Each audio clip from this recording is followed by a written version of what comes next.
They, the believers, the church, devoted themselves to the apostles' teaching, to fellowship, to the breaking of bread and prayer. Everyone was filled with awe, and many wonders and miraculous signs were done by the apostles. All the believers were together and had everything in common. Selling their possessions and goods, they gave to anyone as they had need. And every day they continued to meet together in the temple courts. They broke bread in their homes, and they ate together with glad and sincere hearts, praising God and enjoying the favor of all the people. And the Lord added to their number daily those who were being saved.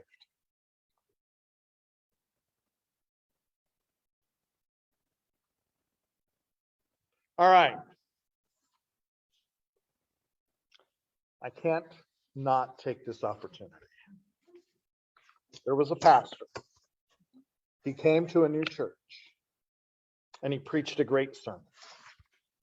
The elders and deacons, they shook his hand as they left the building saying, "That's the best sermon we've heard in a long time, Pastor. Keep up the good work." So the next Sunday, the pastor, not wanting to disappoint them, preached the same sermon again. The elders and deacons, they weren't nearly as impressed this time. But he was the new pastor, and maybe stuff had happened, and all he could come up with was last week's sermon. But the third week showed up, and he gave the same sermon. He emphasized the same points. He got excited about the same things. And the elders did what elders do when the preacher preaches 3 sermons in a row. They called a meeting. They decided that they needed to have a talk with the new preacher. And so they called the preacher in and they said, "Preacher, we really like that sermon on Sunday 1, but on Sunday 2 and 3, it got a little old. When are you going to tell us something new?" And he looked at him and said, with all earnestness and honesty, "When you do the things in the first sermon I told you to do, then we'll move on to the next one."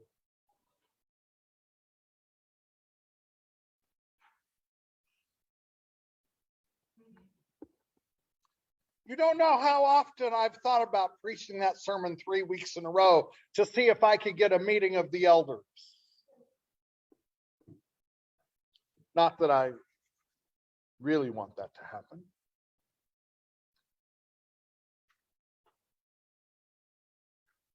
So 5 years ago, I read that scripture to you. Or maybe Brad Helms read that scripture to you because he was the worship leader that day. Do you remember that, Brad?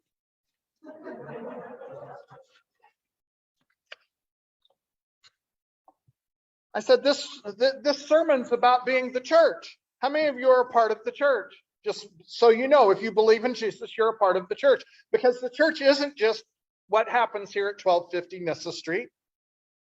In fact, do you know I never tell people that that's the church address? I tell people we meet at the intersection of 12th and Maple because that's where the sign is. It's also where the front doors are. I've had people drive up and down Nyssa looking for the church. And I'm going, there's only one church on Nyssa in the whole town. And it's only 2 miles long. They said, "Yeah, but we didn't think about it being that brown building on the end." One with the steeple, the cross, the sign. So tell people to come to 12th and Maple. That's a clue for what's coming. 5 years ago, I told you that the church was involved in 5 basic things. Do you remember what those 5 things are? If you all can tell me what those 5 things are, I'll stop preaching. You need a huddle? Do you need to call a friend? And you're new, so you're off the hook. That's right. If you're new, you're off the hook. but you won't be in 5 years. Or maybe not even next year. Because I might preach this sermon next year too. Because I like this sermon. I did change it a little, just so you know. But we're called to be disciples. It's even in our name. If we use our whole name as a church, we have a name that's too big for any business card. We are First Christian Church, Disciples of Christ in Junction City. Now, here's the really funny thing. When I was interviewing for the job and I was told about First Christian Church in Junction City, I went online because I thought I'm going to do my homework. I typed in First Christian Church, Disciples of Christ, Junction City. I wanted to look at the right one. And you know what? It took me to Kansas. Not anymore. If you type in First Christian Church, Junction City, we are so good on Google, we come up first. There are actually 4 churches called First Christian Church, Disciples of Christ, in different junction cities around our great country, and we are first. Pat yourself on the back. Yeah, I don't think it matters. I'll just tell you that. Because you know what? When people look for a church, they don't look for a name that says First Christian Church, Junction City. They don't look for a church that says First Christian Church, Disciples of Christ, Junction City, unless they have a history in Disciples of Christ denomination. And even then, they don't do it because they forget. It's true. If I gave most of you who have been members here for more than 10 years, you would fail. What's our full and total and whole name? Who knows? First Christian Church. That's all you really need to know. Well, I found us, just so you know. They had a Facebook page. They had several things out there that got my attention. But honestly, my biggest interest in coming to First Christian Church in Junction City was to be where God wanted me to be. If he'd have decided First Christian Church, Junction City, Kansas had been the choice, God and I might have had a really serious conversation. Because I've been to Kansas. They're having a blizzard today for the next 8 days. You thought we had snow. 5 years ago, I told you some things about being a disciple, because you see, Acts chapter 2, verses 42 through 47 describes to us what the church is supposed to do and how the church is supposed to live and what that's called. I'm going to give you the end one first. We are called disciples. It's one of the reasons we include Disciples of Christ in our name. It got there kind of in a funny way, because in the 1800s, 2 groups got together. One group was called the Christian Church. One group was called the Disciples of Christ. They got together. They talked about everything. They talked about theology. They agreed with each other, and they agreed with each other, and they agreed with each other. Yes, we're going to do baptism by immersion, and we're going to do communion every Sunday. And then they had their meeting. Do you know meetings oftentimes are the death of a church? I'm just telling you that. Because they had a meeting and somebody said, what are we going to call this church? And this side said, we're going to be the Christian Church. And this side said, we're going to be Disciples of Christ. And they yelled across the aisle. So, I mean, just imagine being in a group like this, only it was bigger, looking at each other. Go ahead, look across the aisle at each other and yell which one you are. Because they were pretty excited about it. The fight went on for a month. They finally had a meeting between the 2 leaders of the group going, we can't do this. So what are we going to do? So they came up with a compromise. The longest church name in America. I'm not sure it really is, but if you see it in print, We are officially the Christian Church Disciples of Christ in the United States and Canada. That got added in 67.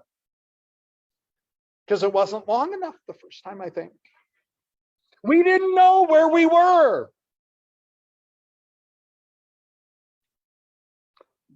And our friends in Jamaica, they're not happy. Because it should be the Christian Church Disciples of Christ in the United States and Canada and Jamaica and Uganda, and because we're in all those places. We got tired of fighting over the name of the church, so we've just said we're going to let it be until somebody comes up with a name that's 4 words long or less, that encompasses everything. So far, there hasn't even been a committee meeting for that. For some things, I think we can be grateful. But that doesn't change what we're called to do and be. And so in this passage in Acts chapter 2, 42 and through 47, we're told how to be the church. They get together. This is the day of Pentecost. They've had an amazing day. They've added 3,000 members in one day to the church. That's a good day, especially since there's no such thing as video or internet or sound systems. That's the one that gets me. How did they talk to so many people and get the message across? Well, they had help. They had people who were hungering and thirsting for what Peter had to say. So here's what I'm going to tell you. Disciples do, say that, disciples do what Jesus did. How's that? Disciples do what Jesus did. How many of you think that seems pretty simple? That's 4 words. Disciples do, well, it's 5. Disciples do what Jesus did. Say that again. Disciples do what Jesus did. Now, why is that important? Because if you're somebody's disciple, you do what the leader of that group does. And Jesus is the leader of the church. It's not me. It's not the board. It's not even Ken. And Ken's really glad about that, actually. So what did Jesus do? Well, if you go back to the Matthew, Mark, Luke, and John, the red letter stuff, it's really easy to find out what Jesus did. He did 5 things. Hold up your hand like this. 5 things. This many. Say this many. This many. So, Jesus worshiped. He prayed. He was intentional. He was inviting. And he was a servant. If you go back and read Matthew, Mark, Luke, and John, those are the 5 things Jesus does. Now, does he do other things? Somebody's going to say, well, he healed a lot of people. Well, that's called serving. You know, if you look at the specifics of what Jesus did, it always matches one of those 5 things. Now, why did he do those things? He did those things because that's what his Father sent him here to do. That's what God sent Jesus to do. That's why Jesus came as a baby. He didn't come to be cute. He didn't come to be nice. I think that's really important. He didn't come just to tell people they were going to be okay. It's going to be all right. No. He sent Jesus to show us how to live in relationship with God and with one another. You know, one of the things that we forget sometimes is that Jesus comes so that we can build relationships that really matter. I want you to think about that for a minute. Jesus comes so we can build relationships that really matter. For example, when Jesus worshiped, he was building his relationship with God. He was remembering that even though he was God, he was there to serve God. And when he prayed, he was building that relationship with his Father. You know, Jesus prayed a lot. He didn't just tell us to pray. He prayed a lot. In fact, if you look at scripture in the red letters, every time that Jesus is about to do something big or important, he steps away to pray. And then he steps back to do. And most of the time, after he's done, he once more steps away to pray. I think it's to say, so Dad, how'd I do? And he was Jesus, so he must have done okay, right? But I think that's important. Jesus is modeling for us how we're supposed to be as the church. And then the thing, and I couldn't come up with a better word. I struggled, and I talked to a couple of people, and they weren't very helpful.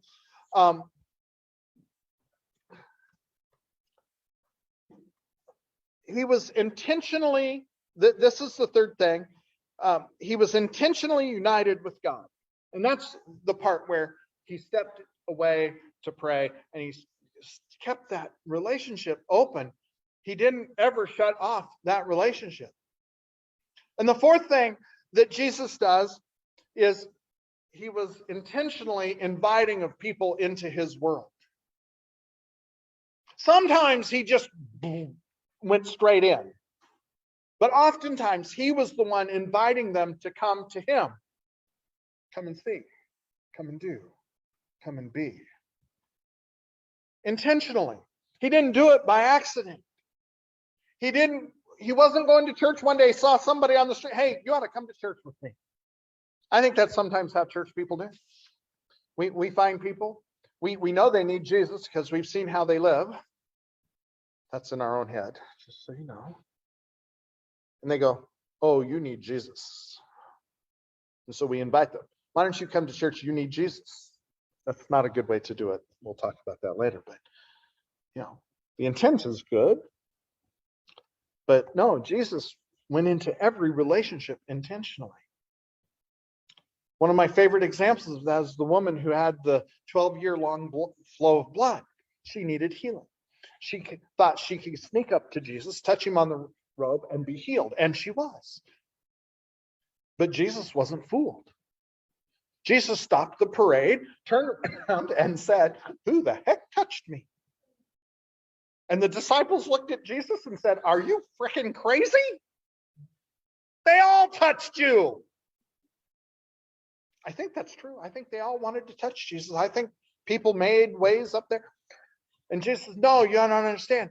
Somebody touched me because I felt power of healing go out of me. And of course, he looked around the crowd, and when you've just healed someone and she was different. And they had this wonderful conversation. He intentionally engaged her. He intentionally wants to engage us. And then the last thing he did is he served the people. I don't know, did you ever notice as you read scripture, Jesus never turns anyone away? Think about that for a minute. Jesus never turns anyone away. He served the people, he fed the people, he healed the people, if they needed help, he helped the people. And more than that, he taught his disciples to do the same things. Now, these 5 things that Jesus did are really important because they are the 5 things that Jesus calls us to do as his followers. This is what we're supposed to do. We are supposed to gather for worship. We are supposed to be passionate about Jesus. I loved having the little girl up there singing. In fact, twice I turned around to listen to that sweet voice. It was so awesome. Sign her up. She can be up there every week if she can sing and read the words. I don't care. It's Jesus at work. We need to be passionate about Jesus, which means we need to be in relationship with Jesus. And the way you're in relationship with Jesus and with God is through worship. That's one of the ways. I have good news and bad news. Which do you want first? I'm going to give you the bad news first. That's the way it is in the sermon. I knew you'd say that. So here's the bad news. You are not, repeat after me. You are not. I should say I are not, but somehow that doesn't sound right. You are not God. That's the bad news. It is also, for the people sitting next to you, the very best news of all. And really, for you, it's the best news too, because I don't know about you, but I don't always get it right. I'm not always nice. Now, most of the time I'm nice, but I'm not Jesus. I need to work on that some still. But I want to be in that relationship. It means when we're identifying who God is and who God isn't. Our relationship with God is one that goes this way. It is not just this way. God is almighty, most holy, just, powerful. He is King of Kings and Lord of Lords. I could quote 400 songs and you'd get it. But we'd still be here tomorrow. So we're called to worship. Disciples are passionate about Jesus. If I could get you to do anything on Sunday morning differently, I would have you come in more excited to be singing those songs, even if you can't sing. Because if you can't sing, Jesus will forgive you, and it's none of our business.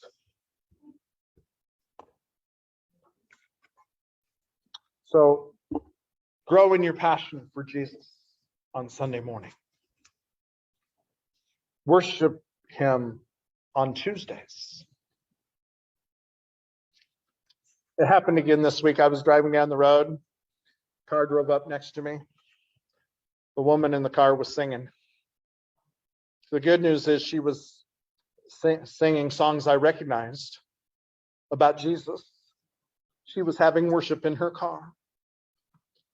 The good news is she drove on because only God really loved her voice. But I was so impressed. She was just singing at the top of her lungs. I'm sure Katie does that all the time. She sings at the top of her lungs as she drives down the car. Maybe. Maybe not. Give it a try. See if you can get people to look at you weird. It does happen. So disciples are passionate about Jesus. Disciples are also prayerful. That's what this passage says. Disciples pray. And this church knows how to pray. I love the fact that this church, it takes its praying seriously. And you know what? I'm going to tell you one more thing. We need to ramp up our prayer. And I have a plan for that, I think. We'll know in 2 weeks. You can ramp up your prayer life just by praying more specifically and more regularly. I know some people who wake up at 5 o'clock and pray. Sometimes I wake up at 5 o'clock and pray. Sometimes I pray to go back to sleep. Not on Sunday. So disciples are passionate about Jesus. Disciples are prayerful. And disciples are focused on being like Jesus. And this is a fancy term for being a disciple. Because disciples are followers, and followers, it is like follow the leader. It is the simplest idea. Follow the leader, be like the leader. Or, do Simon says. Simon says, raise your right hand. Disciples, raise your right hand. If Simon doesn't say it, don't raise your right hand. Now, if you're really good, you notice I raised my left hand, not my right hand. I did that for the people online, just to confuse them. Being like Jesus is about being in relationship with him. And you cannot be like, and I repeat that, you cannot be like Jesus without knowing Jesus. It is impossible. Not possible. You can't even get lucky for that. So we have to focus on being like Jesus and being a disciple. And that means all of these things I'm telling you today. The fourth thing is we're united in purpose. That's about fellowship. We're going to talk a lot about fellowship this year. You know, COVID played with fellowship. But you know, we've had time to think about it. We've had time to make some plans about it, and we've had some time for COVID to start going away. And that's one of the good things. Disciples, we're united. Our very mission statement starts out together. The fifth thing is we're focused on people's needs. Every month we've been trying to have a focus on mission and ministry. The mission, habitat, local aid, crop walk. Week of Compassion is the next big one coming up in February. Brad, there's a letter about that in the office. I might not have remembered afterwards. We're focused on people's needs and how we can help them. And we have to remember that Jesus didn't turn people away. In fact, when they were feeding the 5,000 people, his disciples, they did the math. There wasn't enough food. There was 5 loaves of bread and 2 fish. That doesn't feed 5,000 people. Jesus says, don't worry about it. Just do it. And Jesus did his thing, which is the really important thing.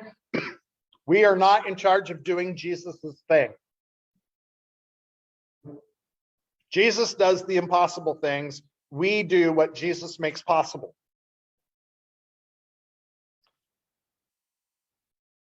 And the last thing, we're called to be inviting. We're called to be in relationship not only with each other, but with the people around us.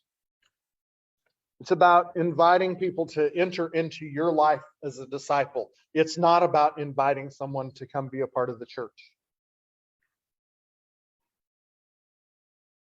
How's that?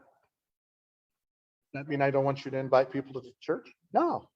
It means I want you to invite people to come be a part of your life. And as a part of your life, you bring them to church. You know, we used to do this much better in the 50s and 60s. But then it became not the 50s and 60s anymore. Did anybody notice that we're not living in the 50s and 60s? The church is the last institution to realize that. And some churches still haven't realized that.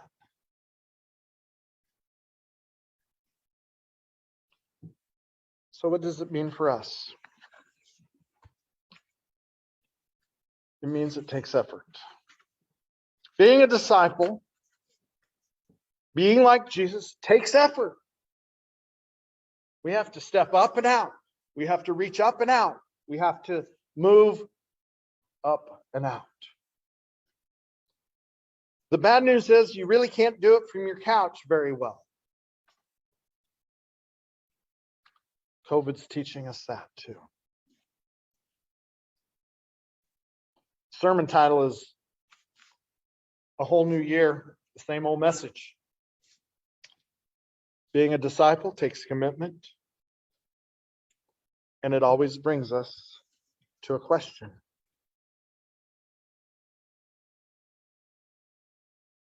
Are you with Jesus and me? I ask that question every week in some way or another. It's about making a commitment to Jesus. It's about making a commitment to this church, perhaps. It's about making a commitment to the church. You know, I have some goals for us. I haven't told the program council yet. Sorry, Brad, but he's watching. Here are some of them. You tell me if they're too big or too much. This year, I want to do 12 baptisms. You know, we have a baptism right there behind the tree. We'll take the tree down if we have a baptism. How's that? Actually, the tree's going away this week, I think, but I can look it up. I think it was when we baptized Tommy and Dan. It's been a while. It's one a month. I also have an attendance thing. I want to have 52 first-time attender units. Just so you know what that means, is a family of 2 comes, that's 1 unit. If somebody comes by themselves, they're a unit. That's 1 every week. So here's my pledge to you. If all of you can bring 20, I'll be responsible for the rest.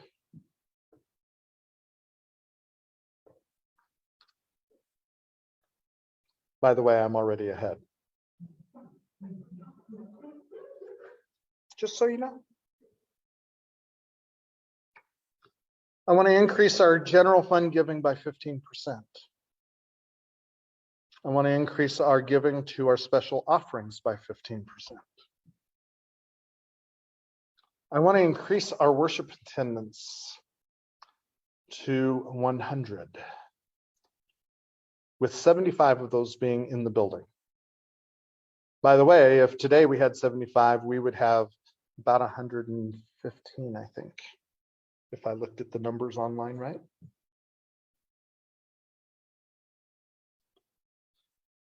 And I want us to work on some small group things. I'm taking all of this to the program council. They're probably going to tell me I'm crazy. You all can tell me I'm crazy. It won't be the first time. It might not even be the first time today. But if we're going to be disciples, don't we really want to be disciples? Don't we really want to do what Jesus did so we could be like Jesus? You see, it's a hard sell, because it means letting go of the stuff we've hung on to for years and years and years. I said that in the very first sermon. It's about saying God's going to be in charge, not me. It means we're going to be a part of the church and not cause conflict. We're going to be a part of the church and reach people.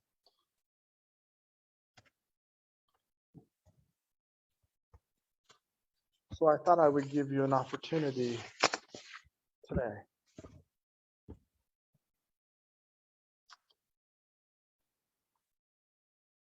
If you want to be a disciple, say I do. That's scary.